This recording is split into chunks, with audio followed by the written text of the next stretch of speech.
My name is Herbert Ford. I live in Angwin, California just now.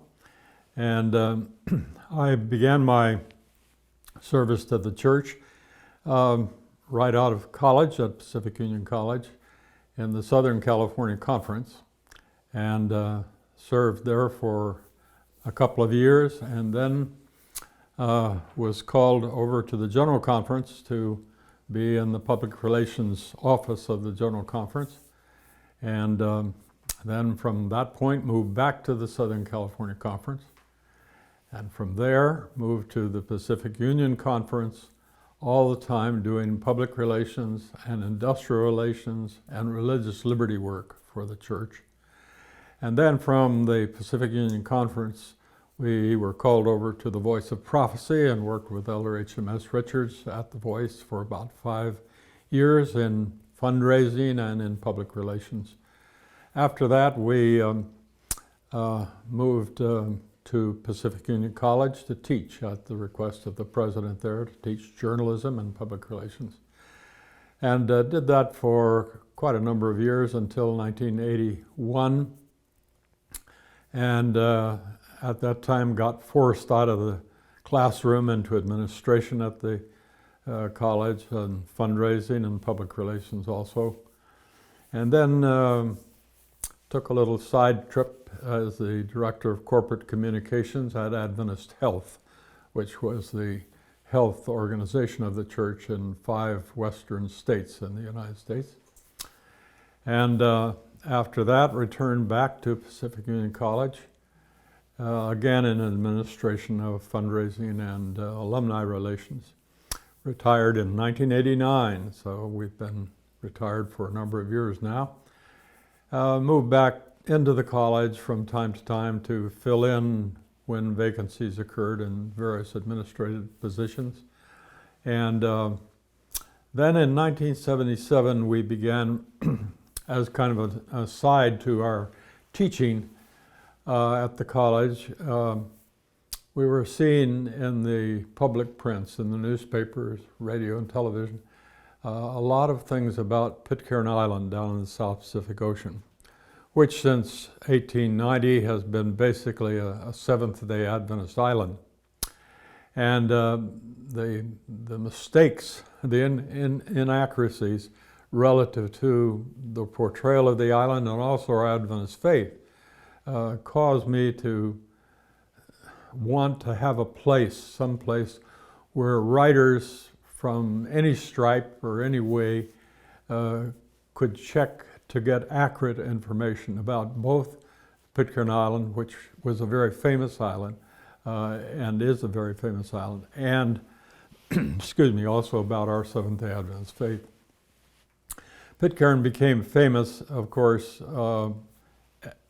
because it became the last part of a very famous sea story in which the British ship Bounty was out in the Pacific looking for breadfruit plants in Tahiti and the Marquesas Islands to bring those plants over to the Caribbean area to give to British plantation owners so they could use them as food for the slaves that they were employing. And the sailors on the ship, the Bounty, became disenchanted with their captain, named Captain William Bligh, and they put him and about 18 loyal sailors to him off the ship onto a little cutter and said goodbye to him, saying, "We'll never see you again because all of these islands around here are cannibalistic, and if you try to land on any of them, you're going to become the evening stew."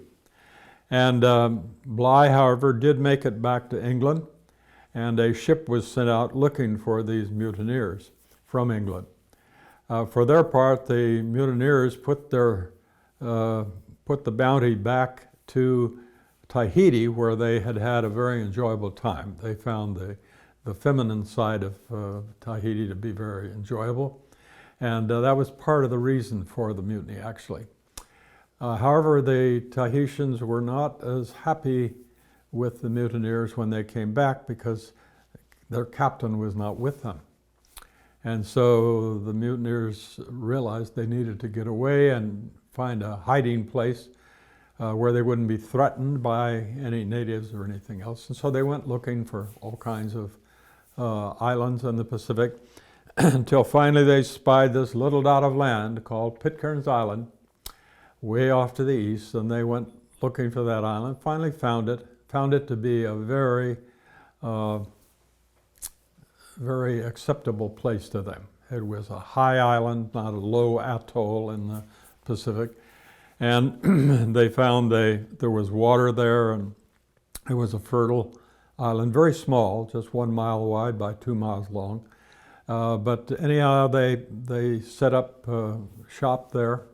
But finally, trouble began between the mutineers and some Polynesian men they had brought with them. And it came to the place where there was only one mutineer left, and 8 women and 23 children. His name was John Adams, that mutineer, and one night he had a nightmare or a vision or whatever you might call it, in which he was shown that he was really responsible for this little community, this little colony of people, and that he needed to find a book which appeared to him to be like the Bible, to use as a guide to make this little island go in the future. And so he took a Bible that had come onto the island from the Bounty and a prayer book of the Church of England, and he began to apply the principles he found in those books to the life on the island, and things began to flourish. So much so that in 1830, they felt there were too many of the people on the island, and the Queen of Tahiti invited them to all come down and live on Tahiti. They got to Tahiti and found that the principles of the Tahitian people were not the principles they had been learning from the Bible. And at the same time, sickness began among them, and within about a month, they lost 14 of their members there in Tahiti. They finally prevailed upon an American captain named William Driver of a ship called the Charles Doggett to bring them back to Pitcairn. That captain was an interesting captain because he is the man, William Driver, who gave the name Old Glory to the United States flag. And that's quite a little story in itself, but we don't have time to talk about that. But they're back on Pitcairn Island again. And in 1856, again, it appeared there were far too many people there. And so they all immigrated away to Norfolk Island, which is about 4,000 miles to the northwest of Pitcairn. And it was a good island, big and everything else, but some of the people got homesick. So 2 families went back to Pitcairn, and then 3 more families went back. And that's the only reason there are people on Pitcairn Island today. It's homesickness. They just got home. There are more descendants of the mutineers through Pitcairn Island on Norfolk Island today than there are on Pitcairn Island. There are about 60 descendants of the mutineers on Pitcairn today, and maybe 300 on Norfolk Island. But anyhow, in 1876, a Seventh-day Adventist, 2 Seventh-day Adventist ministers living in Deer Park, California, right here, Jan Loughborough and James White, hearing about this mutiny of the Bounty and learning that there were people on this island, and reading that we must go to every nation and kindred tongue and people, they put together a large box of Seventh-day Adventist literature and prevailed on a ship captain in San Francisco to carry this to Pitcairn. The Pitcairn people received it, read it, were interested in it, but didn't do anything about it. 10 years later, a new Seventh-day Adventist layman in Oakland, California, named John Tay, walking along the street before he became a member of the faith, hearing music inside of a tent. He goes in the tent and listens and becomes a Seventh-day Adventist Christian from this evangelistic meeting. And he is in Oakland, California in 1886, early 1886, and his health is kind of failing. And the doctor says to him, Mr. Tay, you need to get out of this bad air in Oakland, California, smog in Oakland, California in 1886, and get out to the clean air of somewhere else. He had heard this story because, Tay had heard this story because he had been a sailor for a good long time in his life. He'd been a ship's carpenter quite a bit. And he knew about Pitcairn and about the Bounty Mutiny and everything else. And when the doctor told him that, he determined that he was going to work his way into the Pacific and go to this island and tell those people about the Seventh-day Adventist faith that was so dear to him. And so he got to Tahiti finally, and working on a ship to get to Tahiti. And there he got kind of trapped. Couldn't find another ship that would be going close to Pitcairn until finally a couple of months later, a ship comes by, a British ship, the HMS Pelican, and it's going from Tahiti to Chile, and that would take it right by Pitcairn Island.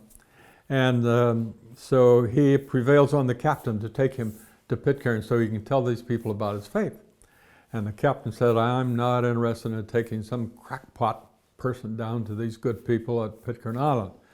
But he said, I have a lieutenant on my ship that I consider my religion officer, and if you can convince him that I should take you to Pitcairn Island, I'll do it. And so Mr. Tay had a Bible study through a night-long situation with the lieutenant on the ship, and the lieutenant told the captain, I think you better take this man to Pitcairn. So he did, and right from the deck of the ship, Tay asks the Pitcairn people if they won't allow him to come ashore through the night, and he can talk to them about what he wants to tell them about and see if he can stay, because he had to have their permission, of course, to stay on the island. The captain agreed to lay over for the night before he would go on to Chile. And by the morning time, the leaders of the Pitcairn community said, we want you to stay with us. Excuse me. John Tay stayed on Pitcairn for 5 weeks and told them everything he knew about the Seventh-day Adventist faith. And at the end they said, Mr. Tay, we believe, we're ready, baptize us. And he said, I'd like very much to do that, but I can't because I'm not an ordained minister of the church, but I'll go away and I'll bring an ordained minister back. And so he did that. And it took him some time, though. In 1888, 2 years later, Tay and an ordained minister from Colorado, E.J. Cudney, were assigned to go out into the Pacific and survey the Pacific to see if there really was a need for a missionary ship, as it were, to go out there. And through unusual circumstances, Elder Cudney purchased a ship in Honolulu and put out to sea to go to Tahiti, where Tay was waiting for him, and they would go then on to Pitcairn, and Elder Cudney would baptize the people on Pitcairn who wanted to be baptized. But alas, when that vessel, which was named the Phoebe Chapman, after a former flame of Elder Cudney, when it left Honolulu, it was never heard from again.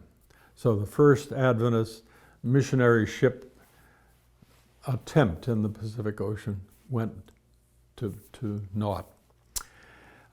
Tay waited on Tahiti for a good while, came back to the United States and told the brethren, we have to go to the Pacific. There are thousands waiting on the islands of the Pacific to hear the message.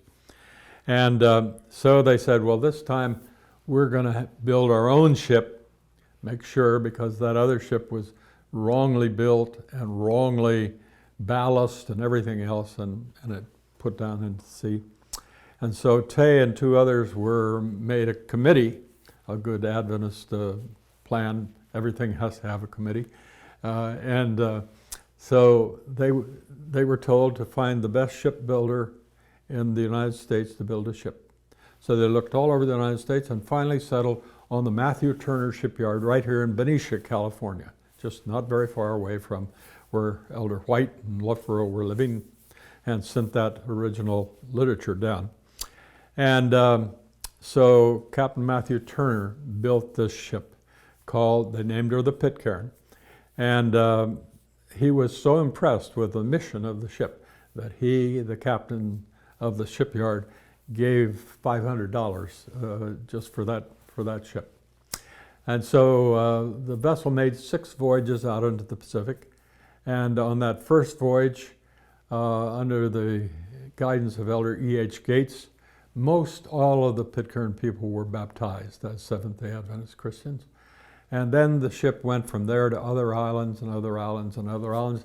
And some of the Pitcairn people on each voyage, because the ship Pitcairn stopped at Pitcairn first every time on the 6 voyages before they would go to the other islands. Some of the young people said they needed a better education, and they came back to the United States on the Pitcairn ship. They made their way to Healdsburg, California, to a place called Healdsburg College, which is the forerunner college of Pacific Union College, and had their education there. So Pacific Union College, of course, considers some Pitcairners as alumni of the college. Anyhow, through the years, Pitcairn has been a largely Seventh-day Adventist island. In recent years, trouble has come to the island in the term of sexual criminality, we would call it, but it has been largely simply following the practices that began with the coming of Polynesian women and British sailors together at Pitcairn Island. In those days, sex was considered by the Polynesian people as a kind of a plaything, and it began at around age 12. And it was just a happy circumstance. It wasn't any problem. And those Polynesian women brought that same concept onto Pitcairn. And of course, these British sailors who were the mutineers were always a very lusty group, and so you put these things together. And so these charges that were made starting about a little over a decade ago was of Pitcairn men, some of whom were just teenagers, having sex with younger girls than would be accepted in our society, you know. That has kind of played itself out. Those men were all put on trial. They served jail time. They're back in the community serving because every able-bodied person on Pitcairn has to work very hard. It's not a place you can be lazy about. So anyhow, we decided to have this study center that would try to provide accurate information, and we've had a lot of success in that. Authors of books will send us their manuscripts to go over to see if they're right. And a big part of the whole thing has been our ability to very naturally talk to everybody that we have contact with about our Seventh-day Adventist faith. Because almost immediately when I graduated from Valley Grande Academy, an Adventist school in Weslaco, Texas, right on the Texas-Mexican border, I came west to California and began working in agriculture in the northern part of the state, and stayed with some family members. And here was this big poster World War II was on, and Uncle Sam is in the poster, and he has a finger and he's pointing right at you, and he says, "Uncle Sam needs you," you know. And I had a bent toward the sea, and at the same time I knew that the United States Merchant Marine was after people to serve on ships, merchant ships in the war. And so I went to San Francisco and did training, lifeboat training and other training there. And I went on to a ship in San Francisco that I was assigned to, called a Liberty ship called the George Von O. Myers. And the moment I got here, I'm a real young person, see, and I get on this deck, and here's a cook in the cook's garb, and he sees me, and he's drunk, and he has a meat cleaver. And this guy starts chasing me around the ship, see? Well, we went all the way around the ship, and I got back to the gangplank, and I went down that gangplank. And instead of going back to the Union Hiring Hall, which is where I had been assigned, from this, because in those days there were 2 labor unions that controlled all of the sea people. I went to Los Angeles to San Pedro and put my seaman's papers down in front of the clerk in the hall down there in San Pedro, and I said, I need a ship. And he looks at my papers and says, you're supposed to be on the ship in San Francisco. I said, if I have to be on that ship, you can take these papers and everything else and goodbye, because it was not compulsory military service.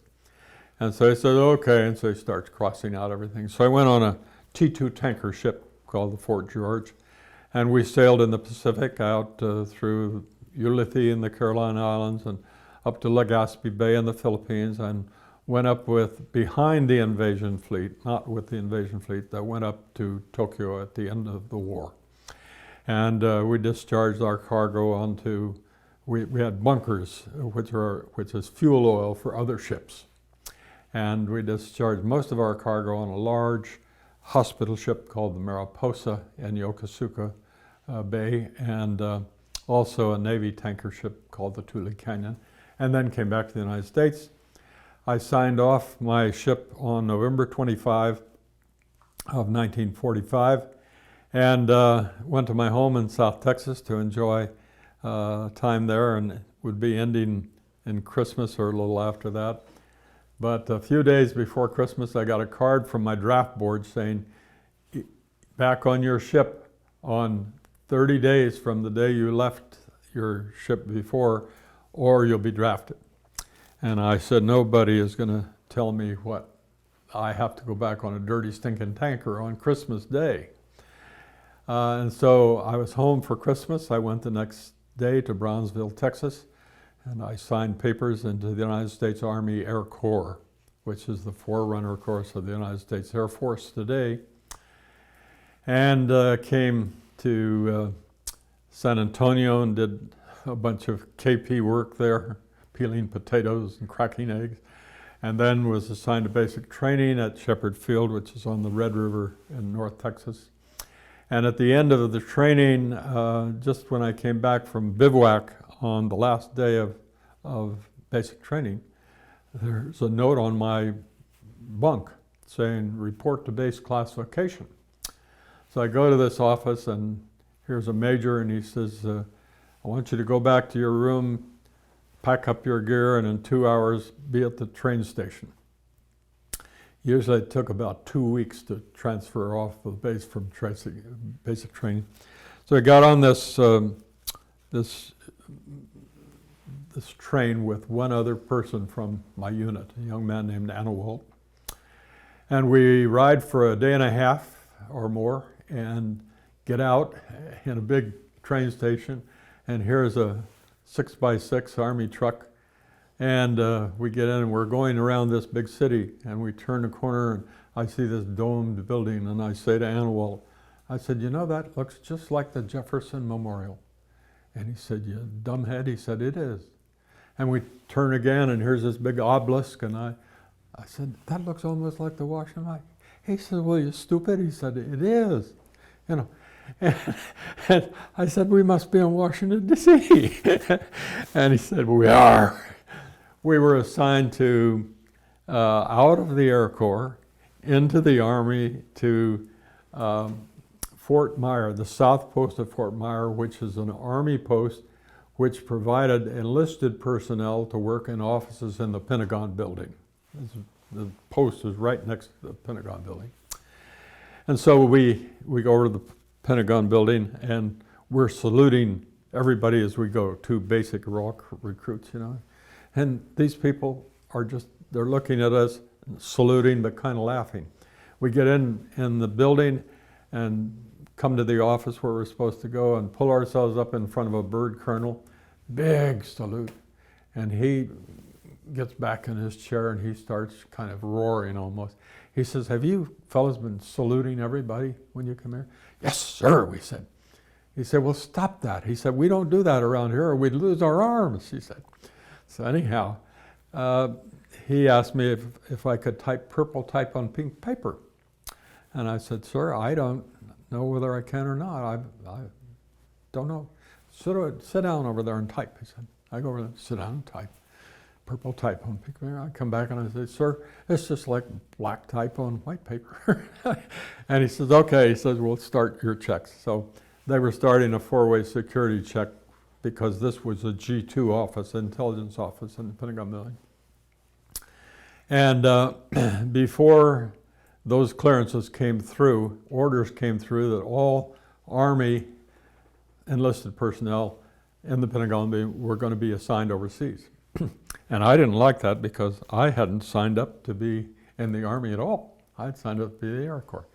And I was going with a lady in the personnel office of South Post at Fort Myer.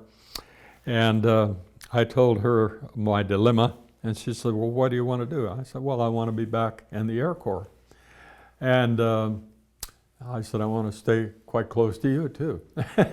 So she said, okay, I'll work on it. So she assigned us to Bowling Field, which is on the Potomac River, just south Washington, D.C., and spent the rest of my hitch, about 2 3/4 years, working in the Air Adjutant General's office in the Pentagon building. It was a very interesting time, but there's too much to talk about of that, you know. And so when we came to the end of my 3-year hitch in the Air Force, by that time it had turned into the Air Force, and I was going with a Catholic girl at that time. I had been baptized as a Seventh-day Adventist in a canal, a dirty water canal in South Texas, years and years before. But I knew that I was not following the right path. And I knew in my heart that I needed to get out of the service, and I needed to get an education, and I needed to do something that would put me in harmony with my beliefs. And so I was going with this Catholic girl, and my hitch ended New Year's Eve of 1948. And she told me as we were out on New Year's Eve, this is a wonderful girl, a good Christian person, no question about it. Anyhow, she said, Herb, she said, I've got some leave.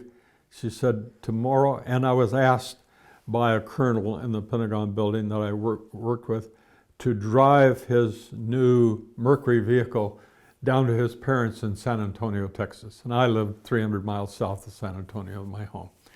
And so this young lady said, come by in the morning and pick me up, and we'll go down, and in New Orleans, we'll part. You'll go on, and I'll come back. And I said, I don't know if I will or not. If you see me, we will. If you don't see me, we won't. I went back to the barracks, and man, I prayed about that. I said, and it came very clear. Herb, if you pick that young lady up, you're probably going to do something in New Orleans that probably wouldn't be right. You better not do it. Next morning, right down the road to San Antonio, and from there to my home for a little while, and then back to Northern California to await the opening of Pacific Union College in September or October of 1949. Came to PUC for a year, got a telegram from the military service saying you're being recalled to active duty because of the Korean conflict. Was stationed at Hamilton Air Force Base here in Northern California, and it was an interesting time. Excuse me. After I had been at PUC for a year, well, let's see what happened really. I was at PUC and decided to take some work at the University of California at Berkeley for the summertime. That would have been in 1950. And during that summertime at Berkeley, I received a telegram telling me to return to active military duty. I had foolishly left myself in the Air Force Reserve. And so I was assigned to Hamilton Air Force Base right here in Northern California, just north of San Francisco. And I knew I was going to be going overseas because I hadn't had any overseas service at all before. But anyhow, when I went through the processing line at Hampton, they pulled me out of the processing line because they saw the service I had been doing previously in the Pentagon building and in officer classification. And so I saw the colonel who was in charge of this processing unit, and he said, Ford, he said, we're assigning you to run the officer classification unit here in our processing unit. We're processing all these people back to active duty for this Korean War. And I said, well, sir, I said, you know, that's good, but I must tell you that I'm a Seventh-day Adventist, and I cannot work from sundown Friday until sundown Saturday. Oh, Ford, he said, that's impossible. He said, we're working 24 hours a day, 7 days a week here now. Just, you know, just don't worry, it's going to be okay. I said, sir, I'm sorry, but I won't be able to be of service on Saturday at all, or Friday evening. And he said, well, I don't know what we'll do. And I looked at the table of organization, and I said, sir, this table of organization calls for a captain to run this classification unit, and I'm a technical sergeant, not a captain. Doesn't matter, Ford, you're going to run it. And so anyhow, that was on a Monday. And on Wednesday, I saw the major again and said, you know, sir, how's it going? Oh, Ford, he said, I don't know what we're going to do here. I don't know what we're going to do. On Friday morning, he had an organizational meeting of the unit. It was so brand new. He had a total organizational unit. He comes to officer classification, and he says, Sergeant Ford's in charge of officer classification. He says, except on Saturday when he goes to his church. He said, and Sergeant Lusage will be in charge then. And he looks over at me and says, Ford, does that take care of it? I said, yes, sir, it does. And so I went to church in Berkeley on Sabbath, came back on Sunday, and the first sergeant of the unit comes to me, a guy named Aaron Brown. And he says, Ford, where were you yesterday? I said, I was in church. He said, what are you? Are you a Seventh-day Adventist? I said, yes, I am. He said, well, I'm a Seventh-day Adventist too. I said, where were you yesterday? He said, well, right here, nobody gets off. I said, no, that's not true. I got off. I said, talk to the major. I said, he's a reasonable man, you know. And so anyhow, he did. We were at church next week together. And this went on fine until a lieutenant colonel comes to run the unit, and he's a very Prussian type officer with cropped hair, you know, and a long cigarette holder and everything. And he's deciding that there's going to be drill on Saturday morning for the unit. Big new deal. And here we are, we're all pencil pushers, and we're going to have drill, you know. So anyhow, Aaron Brown comes to me and said, what are we going to do? I said, let's go see the chaplain. He's the man who taken care of things like this, or should. So we go and see the chaplain, and he's you know, very amiable and everything. And he says, well, now what can I do for you guys? And I said, we need you to talk to our commanding officer to tell him that as Seventh-day Adventists, we will not be able to be present for drill on Saturday morning or any other work on Saturday. Wow, he said, that's tough. He said, look at all the stripes you have on your arms here. You could lose those stripes. I said, sir, we're not talking about stripes. We're talking about what we believe and what we have to do. Well, I said, I'll talk to him. So anyhow, later that afternoon, the colonel comes in way down the end of the hall, and he's coming along, and he goes past my desk. I was talking to an officer at my desk. Goes past my desk, goes way around the side and back. The officer has gone by that time. Comes in, he throws his leg across the corner of my desk, and he's got this cigarette holder, and it's just going like mad in and out of his mouth. Ford. He says, about church. He says, okay, take off. He said, take off. And he took off just like that. And I doubt that he even heard my thank you, sir, you know, because he was going so fast. So anyhow, we finished our work, I was working on a special project near the end of the situation, and so I signed a paper with the base commander that I would serve until the day before my classes were to begin at Pacific Union College. So I ended my service one day and began PUC again the next day. Went on and finished at PUC in 1954. Had had calls to both the Southern California Conference and Loma Linda University. Great. When I finished my work, graduated at PUC in 1954, I had two calls to serve, one in the Southern California Conference, the other at Loma Linda University, and ultimately it worked out to be the Southern California Conference. Before I went to that work, I went to the General Conference session in 1954 in the San Francisco Civic Auditorium.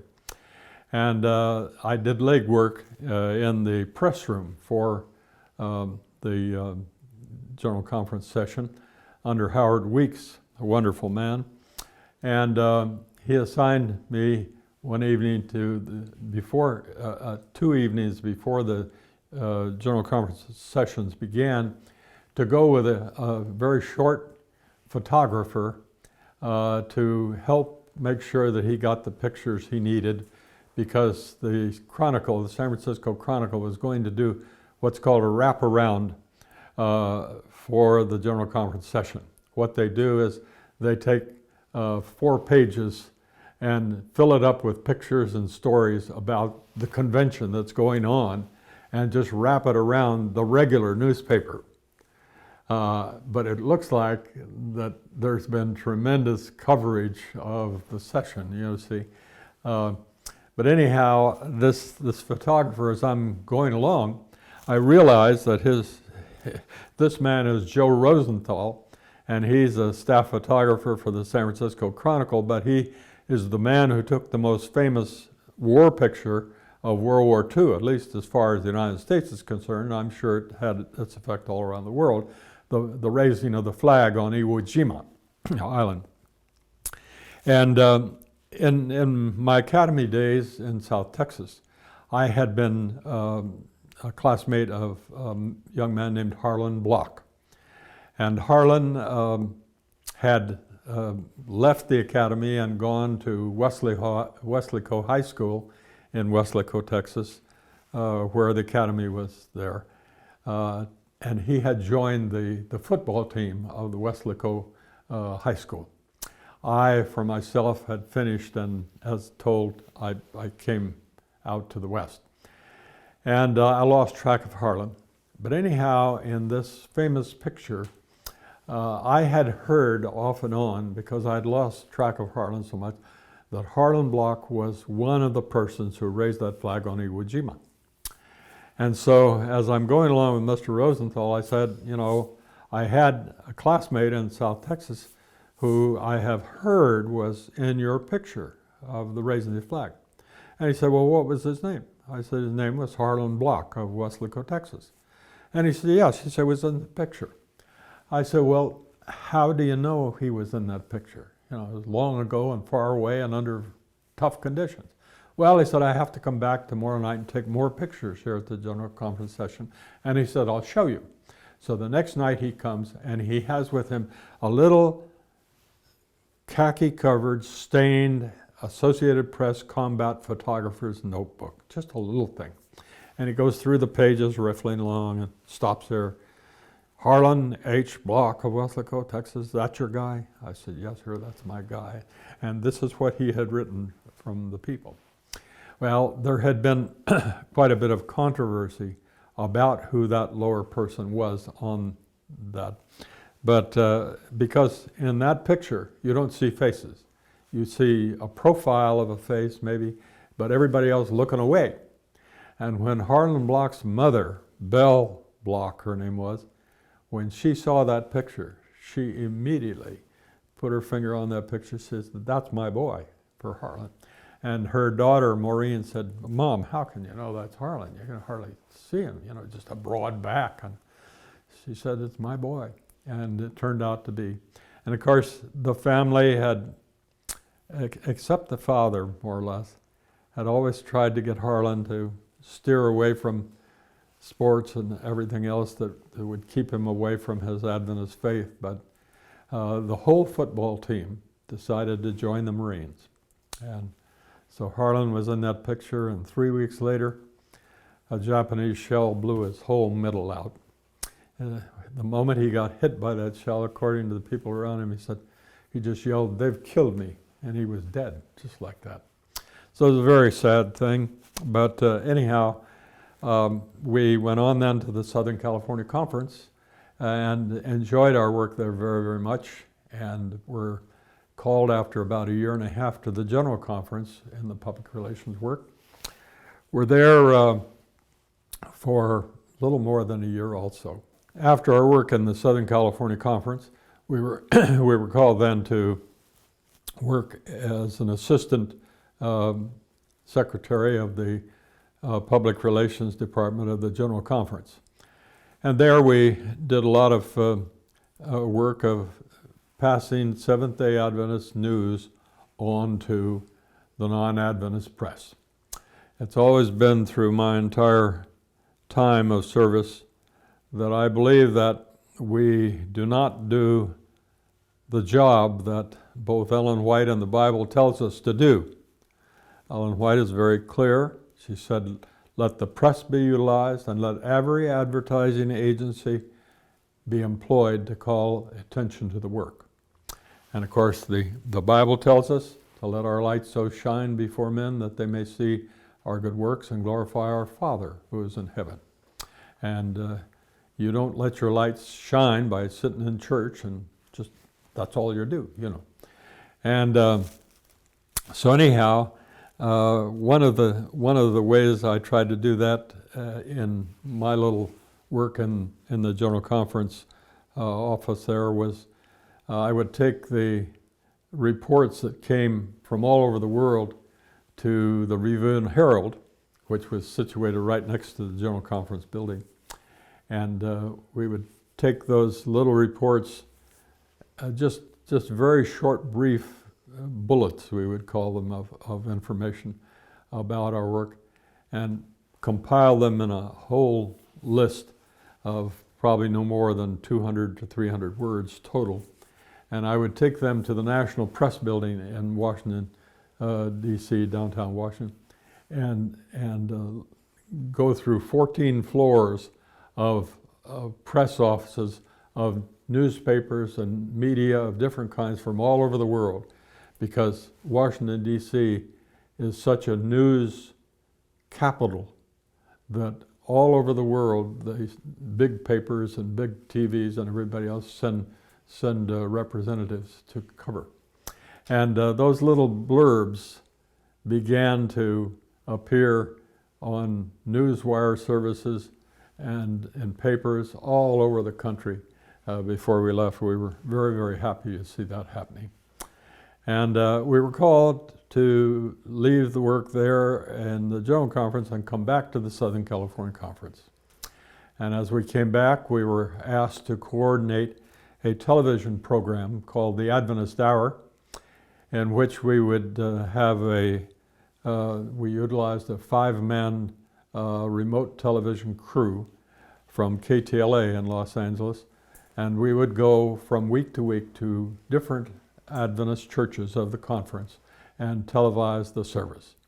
It was a very, very interesting thing, and we would release the program then on Sunday, actually, rather than Sabbath. So we would tape it. At the beginning, we would shoot a signal from the truck that we were using outside the church to Mount Wilson in Southern California, a very high mountain, and the signal would be shot back down to the television station in Los Angeles to record. After that, we got a remote truck which had tape units right in it, everything else. And did that for about 2.5 years. After our time in Southern California Conference, we were called over to the Pacific Union Conference by Elder R.R. Beets, who had been our president previously in the Southern California Conference. While we were in the Pacific Union Conference, we had a number of very interesting times.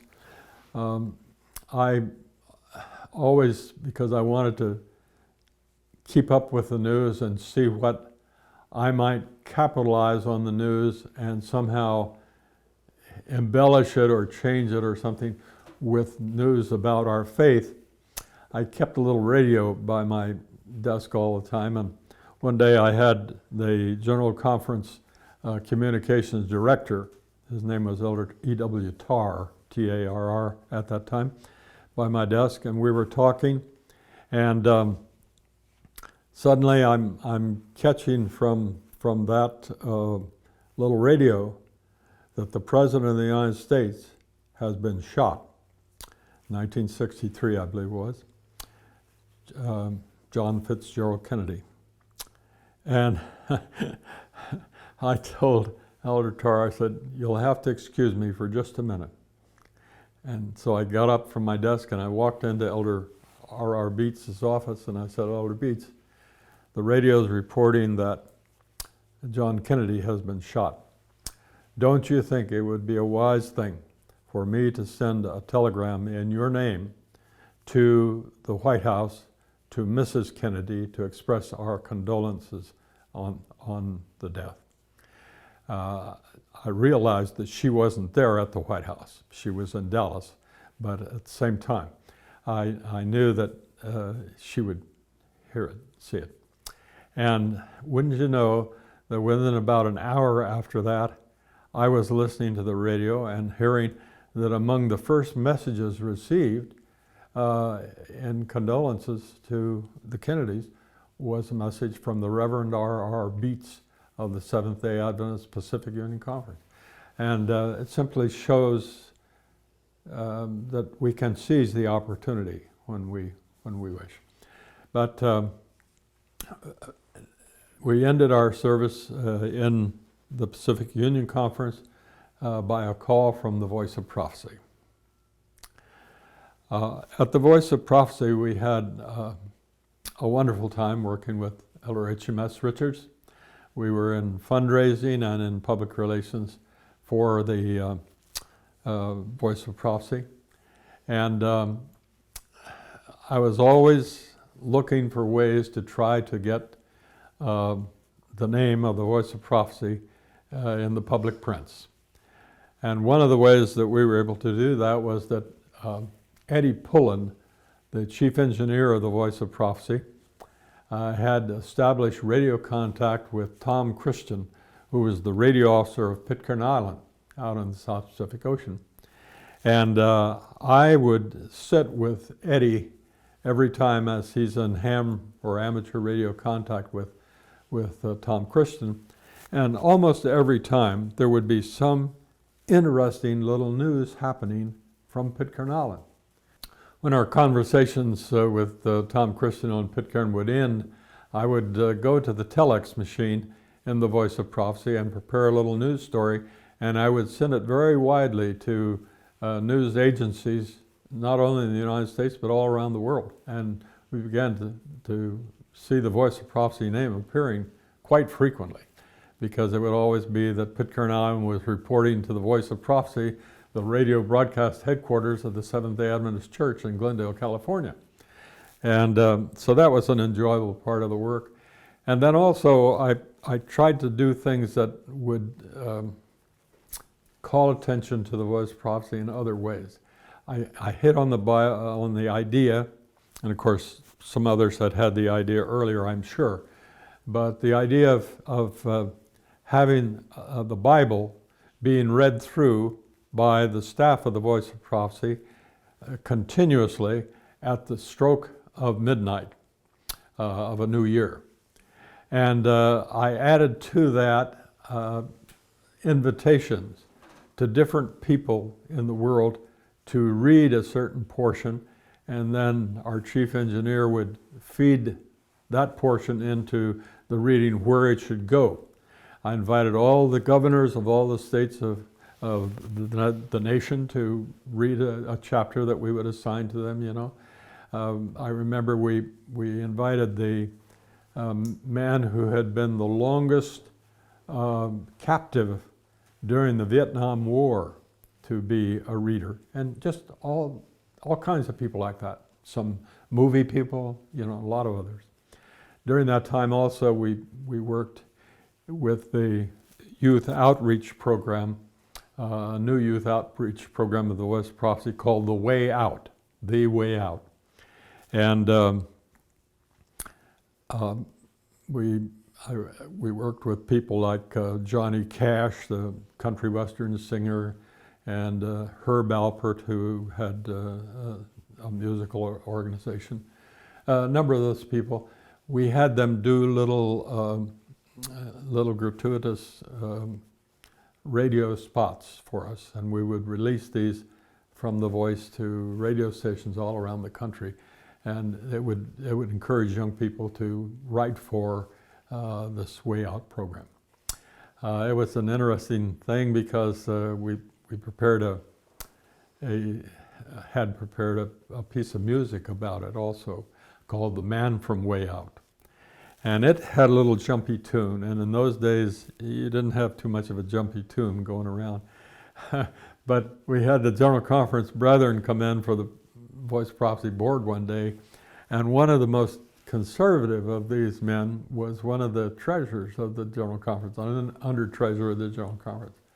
And when he heard this tune played on the loudspeaker in the boardroom, the Voice of Prophecy, he said, you know, he said, that's really something. He said, I'd like to get that music. I'm going to play it on my trombone, he said. I don't know how he would do that, but anyhow. So anyhow, it was a very enjoyable service at the Voice of Prophecy. We, through all of this, as I went along, I was asked to direct the news operations of General Conference sessions. Every 5 years it used to be 4 years, and then became 5 years, quinquennials. And we directed those services, or the newsroom in Dallas, in Indianapolis, in Cleveland, in Detroit. And I went to also the one in Utrecht in Holland, but I didn't direct that one. And those are times, and you had to work about 20 hours a day to keep everything going right with that situation. And things would come up that you couldn't anticipate.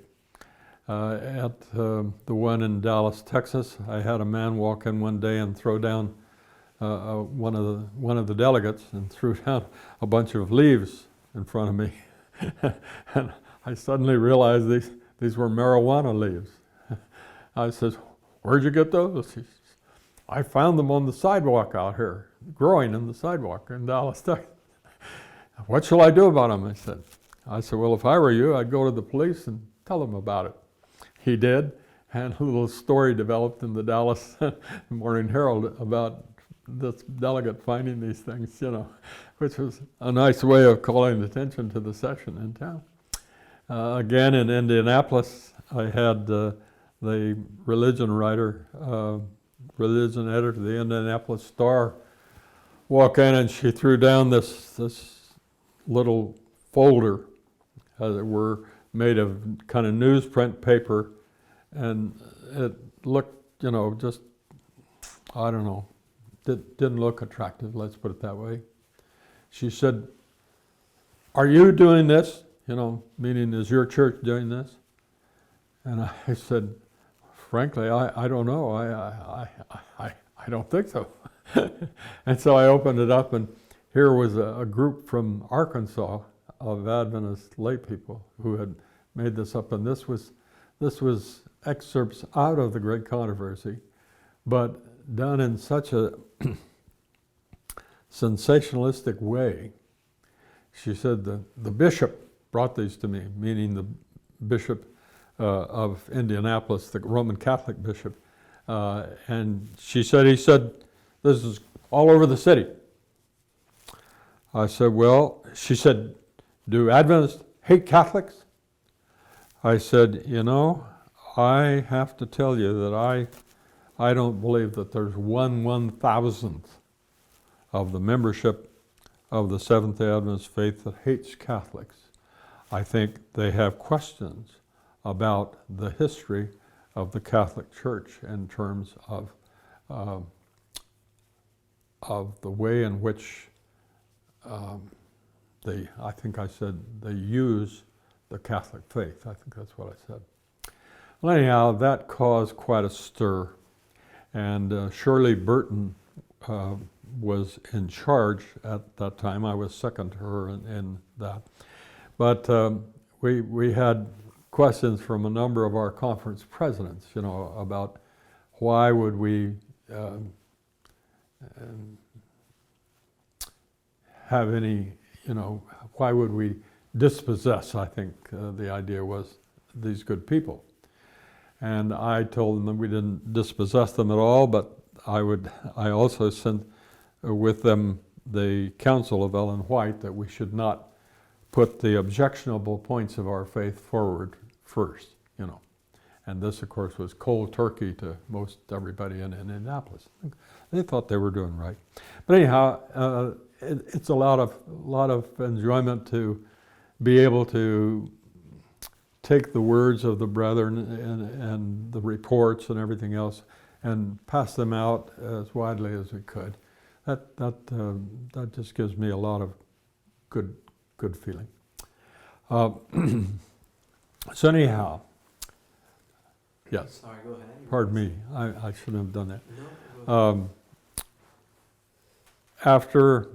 After we had ended our work at the Voice of Prophecy, we were called to Pacific Union College to teach. The president told me that I had been trying to make disciples of young people to use the press to spread the word, and he wanted me to come into the classroom and do the same thing.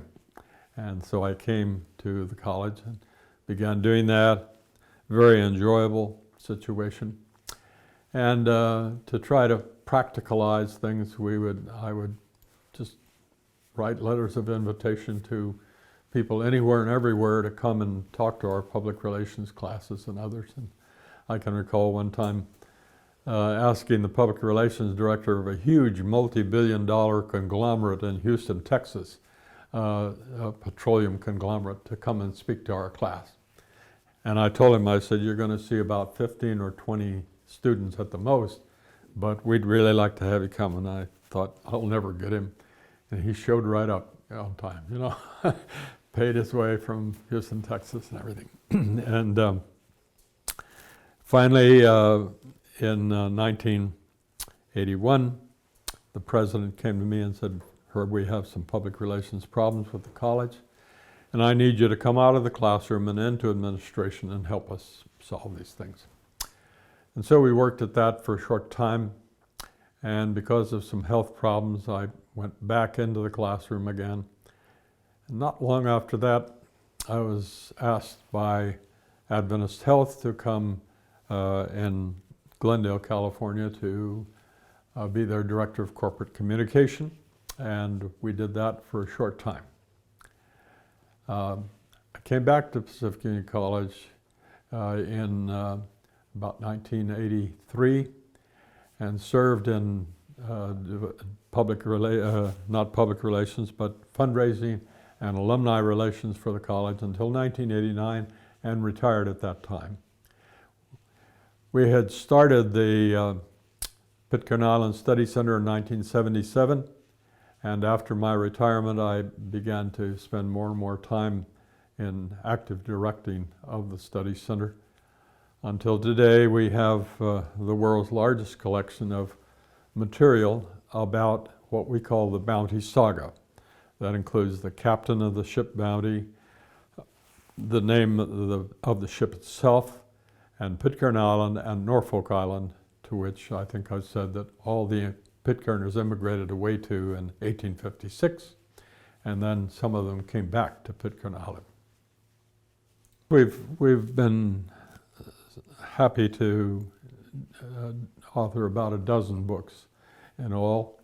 One of them, called Flee the Captor, story of a gentleman who ran an underground organization during World War II to save lives, John Widener. That book has gone through 6 different languages now, and the stories have been about different people and different aspects of our faith. One, of course, was about a choir from our Japan Missionary College, which came to the United States to General Conference session, I think, in Cleveland, Ohio. And we wrote a little book called Crimson Coats and Kimonos about that. I've written 4 books about Pitcairn Island.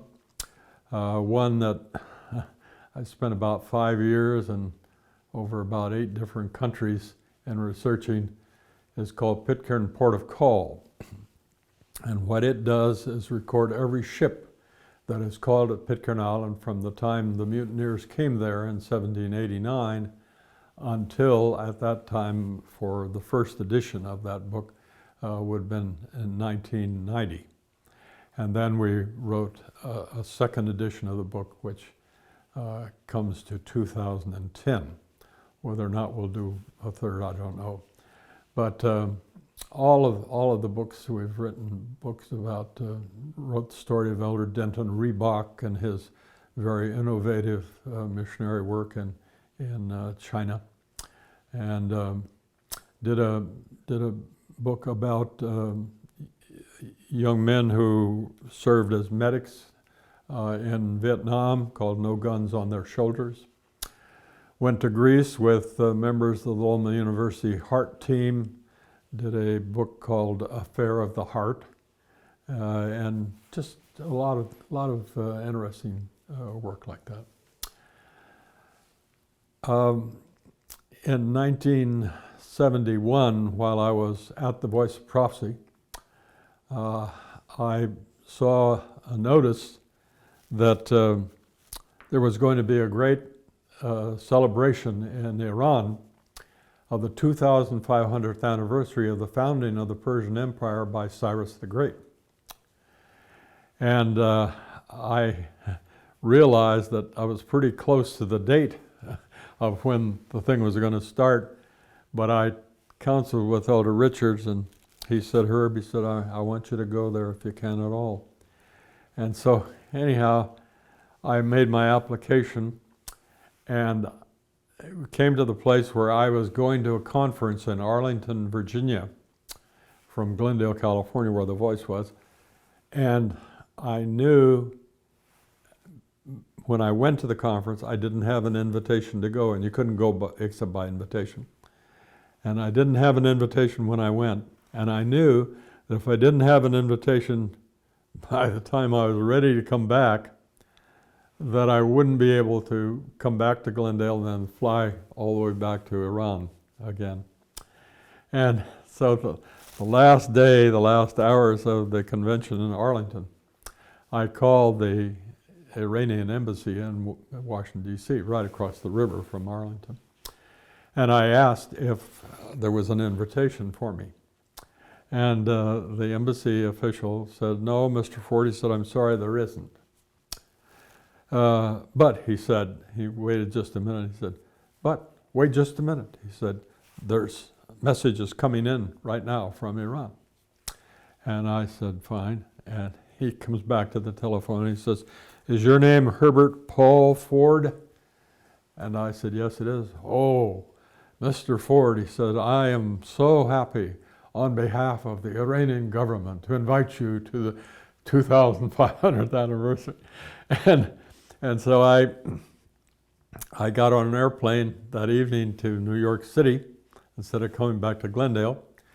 Sat down on I think it was an Olympics airline flight next to Charlotte Curtis, who was the society editor at that time of the New York Times, and who later became the op-ed page editor of the New York Times. And she and I talked newspapering all the way to Tehran.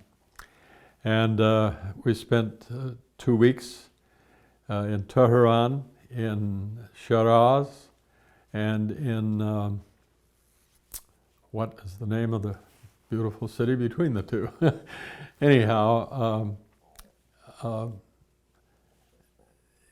it was so interesting because part of the celebrations was a Congress of Iranology, in which archaeologists and anthropologists and others would come together and talk of the antiquities of Persia.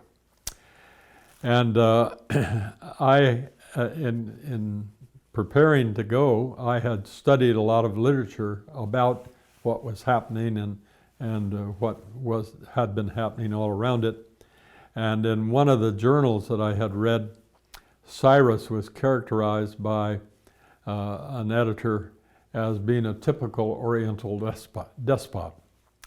And so while I was at the Congress, I happened to be very close to the reigning Catholic Cardinal of Austria, Cardinal Franz Koenig. And he was quite a noted archaeologist himself. And so I asked him one day, I said, you know, Cyrus has been characterized as a typical despot. Do you believe that he is a despot? And he thought about that for maybe 5 minutes almost while we were together. And then he told me, no, he said he was not a typical despot. He said, despots do not give choices, but Cyrus gave a choice. You can stay here or you can go back to Jerusalem. So he said he was not a despot. And I enjoyed that. Again, I talked with Dr. George Cameron after he had given quite a talk on the kind of irrigation project of Cyrus under the walls of Babylon. And I asked him where Cyrus had gotten the assurance that his troops would not be crucified by doing this agricultural work that they were doing out in the fields. And he wouldn't give me an answer. He just simply pointed with his finger straight up, meaning came from heaven. And we were able to go into the heart of the celebrations at Persepolis, where they had built a big tent city, and right under the escarpment on which Persepolis, which was either a temple or a financial center or perhaps even a palace of Darius, was located. It was built in such a way that he could, from wherever he was on this escarpment, he could look out over this great plain and see his assembled army of scores of thousands and thousands and thousands of troops. And we were housed in the Pahlavi University in Shiraz, and every day we would go out to this tent city. So it was an unusual time. History was being made. There were leaders of 70 different nations there, and each time something new and different. And of course, the entire event started officially at Cyrus's tomb at Persargad.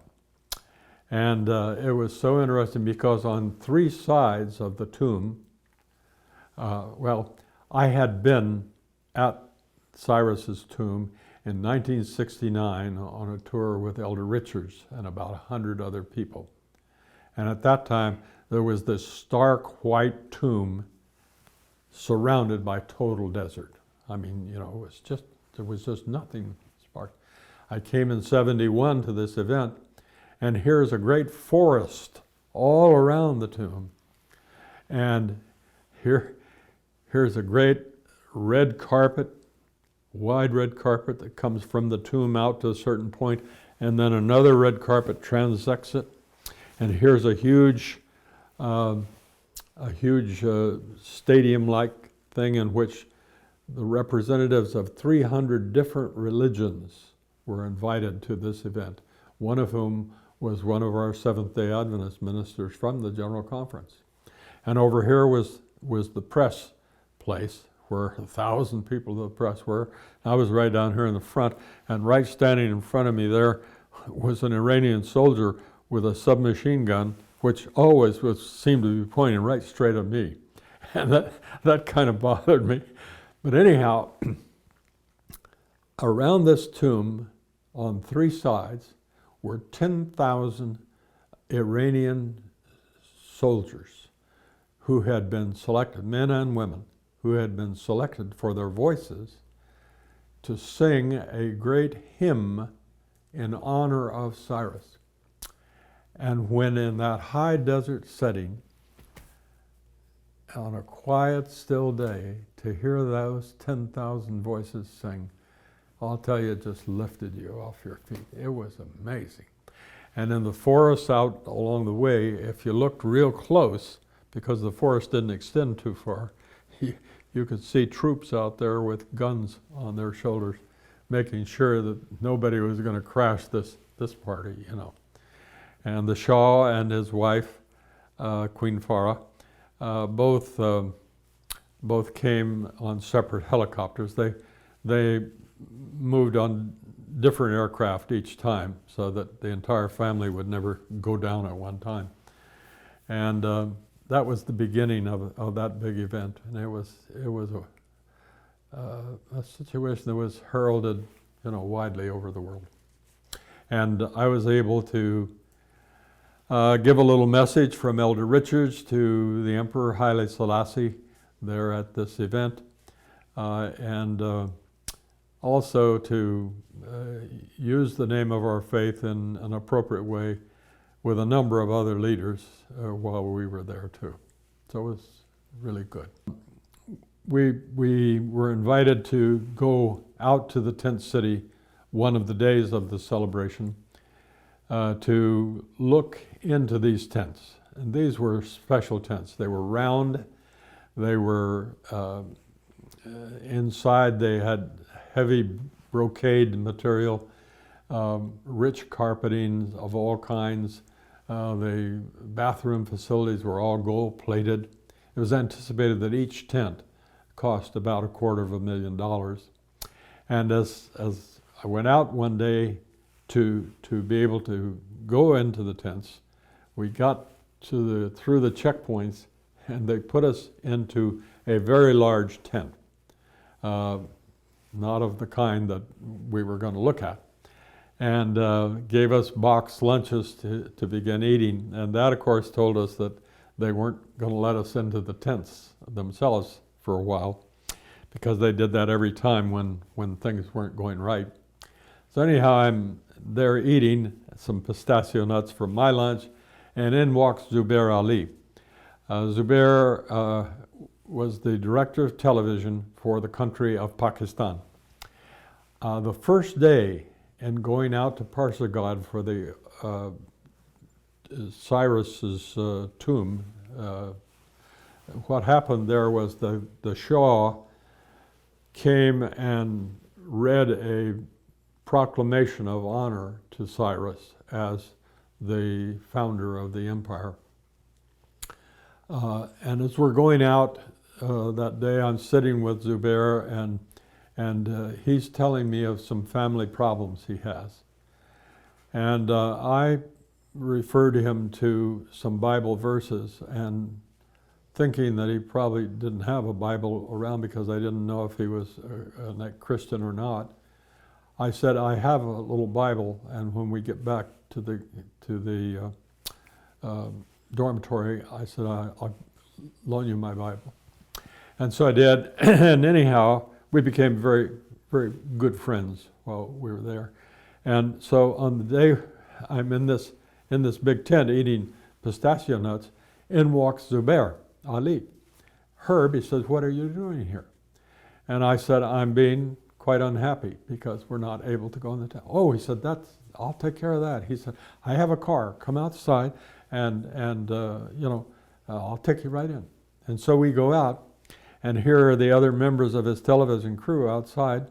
And then there's a Ministry of Information official there also. And he says to Zubair, he says, are all these people your people from your television crew? And Zubair says, they're all members of my crew except Mr. Ford, and he's my guest, and he's going in with us. So the official calls some question, and Zubair kind of looks at him tough. He says, no, Mr. Ford's going in. And so the guy has a little more question, and Zubair Ali just explodes at him. He says, this man's going in, and this is it, because, and I get the Ministry of Information official just kind of faded back. So much strong was Zubair's word. And he says, Herb, get in the car. So we get in the car, and we go first to where the president of Pakistan, Ayub Khan, is investing the son of the Shah of Iran as an honorary colonel in the most famous border guard of the country of Pakistan. And they have outfitted this young 11-year-old son, I think he was 11 years old, in this ornate uniform, And so we're taking pictures there and very happy about it. Finally, I had enough pictures, and I turned and then look away and walk away a little bit, and here comes the Shah of Iran, and he's walking right across, probably not more than 25 or 30 feet from me. He's going to a very large tent, which was the banquet tent of the whole affair. And so I'm not not about to stop him, and I'm just shooting pictures of him. And I turn, I look where he's been coming from, and I see over here's Haile Selassie standing in front of a tent, and his aide and the little dog, Chihuahua dog that he has. And so I start walking over there because I have a message from Elder Richards to give to Haile Selassie if I were to see him. Because several years earlier, Haile Selassie had come on a state visit to the United States and came to Southern California and decided as an honor to Seventh-day Adventist missionaries in Ethiopia that had been part of his household that he would hold his only press conference in all of Southern California at the Glendale Sanitarium and Hospital. And Elder Richards had been a big part of that visit and had met the emperor at that time. So anyhow, as I'm coming over toward them, a French television crew is coming too, and I didn't realize that. So the aide says to the television crew, you can come inside, and Selassie had gone inside by that time. He said, you can come inside and you can take pictures, but no questions. He said, the emperor is going to have a public conference about, I think it was, he had been to Beijing or something like that, and you can ask questions then. And so anyhow, we go inside, and the guys start setting up their camera and everything else, and then one of the television crew members asks a question of the emperor, and the aide just says, that's it, out you go. I said, no question. And so these guys are going out, and as they're going out, I'm moving back to the edge of the inside of the edge of the tent a little bit more and a little bit more until finally I'm the only one there with the aide and with the emperor and with this little dog. And I asked then if I could give the message of Elder Richards to him, to the emperor, and he said yes. And I came out of the tent, and suddenly I see a maroon limousine going by with a very blonde-headed person inside, and I knew instantly that was Prince Grace of the country, the little country of Monaco. And so I roared down the street and shot her several times with a long lens as she was going into her tent. And then Zubair, I also took some pictures of Kosygin of Russia and Tito of Yugoslavia. They were just standing outside their tents. And then Zubair Ali comes by and asks if I want to take some pictures of his president, Ayub Khan, and Ceausescu, the head of President of Romania. And so I went over there and shot their pictures inside and out. And then finally they caught up with me and from the Ministry of Information and said that I shouldn't be doing this and that I should go over to the parade area where they had a huge parade for it was about 2.5 hours or something like that, in which contingents of the Iranian military each contingent was outfitted in the military dress or uniform or armor of whatever era of the Persian Empire or Iran they were. And that was a very impressive thing. And we have, of course, hundreds of slides of that. But it was all a very thing. And then after we were there, we were invited to the Colston Palace in Tehran to an public conference, press conference with the Shah. And I wanted to ask the Shah to characterize Cyrus the Great. And I was frustrated because I was told that the conference would be, questions would be posed in the Farsi language and answered that way. But the first one was in Farsi, but after that, the second one was in French and the third one was in English. And so I'm with Zubair Ali, and I said, my friend, I said, what can I do? Suppose the Shah has already answered my question about characterizing Cyrus in a language that I don't understand. I didn't understand what Farsi, what's happening in Farsi at all. And he said, well, Herb, he said, just preamble it that if the emperor has not answered in a language I'm not familiar with, would you please answer? And so I did that, and he was very gracious in giving us a very high honor to Cyrus. There's a lot of doing in 2 weeks. It was just wonderful. The country of Iran paid for everything that we did in the whole country. It was that's why it took an invitation to do that. Yeah. Yes, one of the days as we were going to leave our room in Pahlavi University to go out to Persepolis for the day's activities, I come outside the door and here are 4 or 5 people, one of whom was Barbara Walters, who's a well-known news person, and they're plotting on the floor there the questions that they're going to ask of Spiro Agnew, the Vice President of the United States, who was there at the celebration about his thinking about this whole thing. And so I said to them, I said, listen, you're uncomfortable on this floor. Come inside, because the room in the university, a student room, had a bedroom and then had a kind of a parlor and then a kind of an entrance area also with couches and everything else all around. Very lavishly done. And so they came inside. Every evening when I would come back to the room, I would have to clear things away from the door because there would be bottles and packages of all kinds of fruits and drinks and just everything you could think of from different people who were, having products in the country, and they wanted the press to somehow take notice of their products. And I gave away I brought home maybe 10 or 15 pounds of that material, but the rest of it just left it there with them. It was very heady stuff, we would have to say that. But I did bring back to Elder Richards the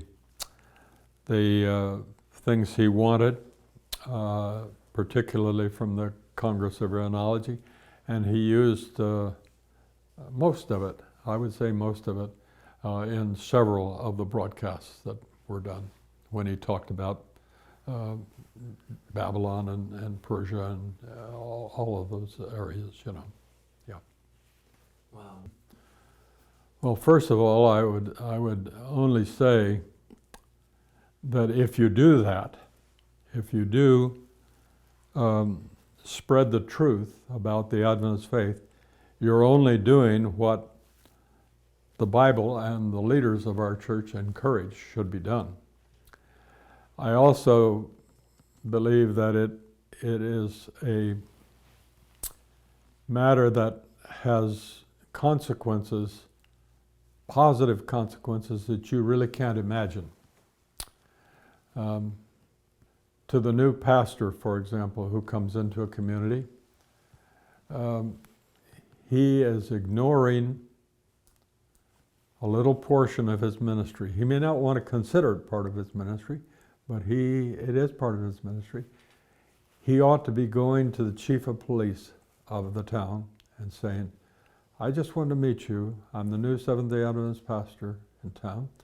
And if there's any time I can do anything for any of your policemen or you yourself, as a matter of fact, why don't we have a little word of prayer here together and pray that he has such a responsibility and that he would do what's right, that could have wide consequences. I go every week to the Napa County Board of Supervisors meeting. And I'm telling you, here I have the Director of Public Works come to me. Herb, I've got a Seventh-day Adventist person coming to my home, and I don't know what to feed them. What shall I feed them? And it's just wide. It just spreads out. And so I would just say to encourage, in terms of telling the community what's happening in our churches from week to week, what does it cost us? If we're a pastor, we can get one of our lay people who can cultivate how to write a little piece of news, and see that every week something goes in. And there are times when a lot of times when the paper won't use what you send. But that's not usually because they don't like you. It's usually because something else has crowded it out. They've given a different priority, than you have to that piece of news. One time at a press relations workshop when I was in the Southern California Conference, I had a lady from Wilmington, California, come to me, Brother Herb, my editor is a Catholic and he won't use anything that I give to him. I said, oh, you mean he didn't use the story you took to him last week? Oh, she said, I didn't take a story to him last week. I said, you mean 2 weeks ago? No, I didn't take a story to him then. I said, when do you think the last story was that you took to him? She says, it's probably been about three months or so. I said, listen, do you want to know if the man is prejudiced against you? Oh, yes, I want to know. I said, I'll tell you how to do it. It'll be hard, but I said, you do it. I said, you write a story every single week and take to that man. Sometime it might be one paragraph, and sometime it might be 20 paragraphs, but take it every week to him and just see that it gets there. And I saw her the next year. Oh, Brother Ford. I've been having my stories in almost every week. I said, but your editor is Catholic and he's prejudiced. Oh, she said, he's not prejudiced. He just didn't know he could count on me as a news source, he said. And that's really the way it is.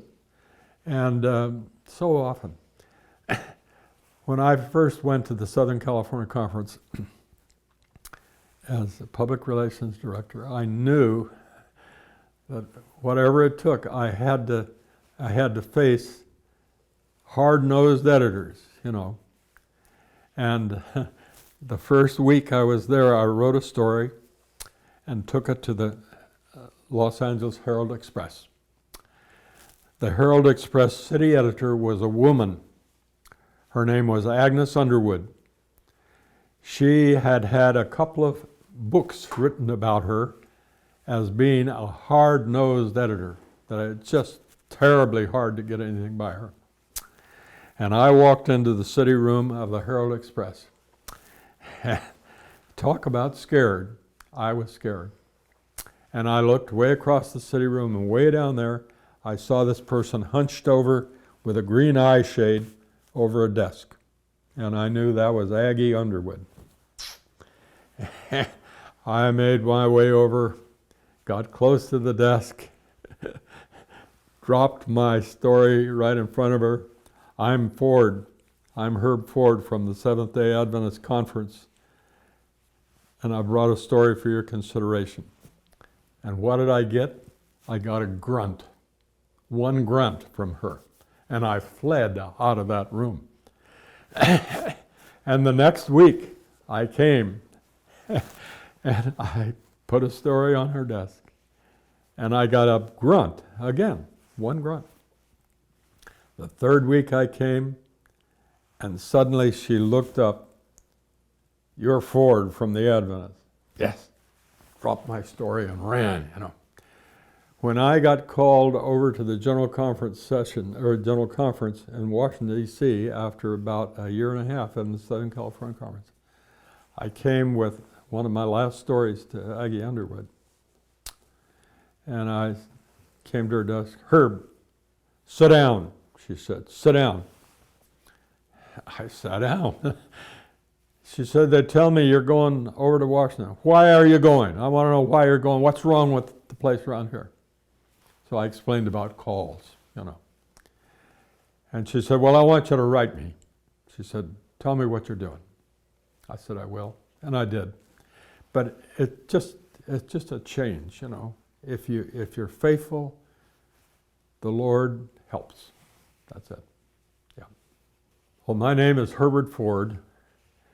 And I want you to know that I feel I'm the most privileged person in the world to have been able to serve my Lord as a worker in our Seventh-day Adventist faith. Every day, even now in retirement, He reveals to me wonderful ways to speak of Him, and I just enjoy it as the greatest joy of my life.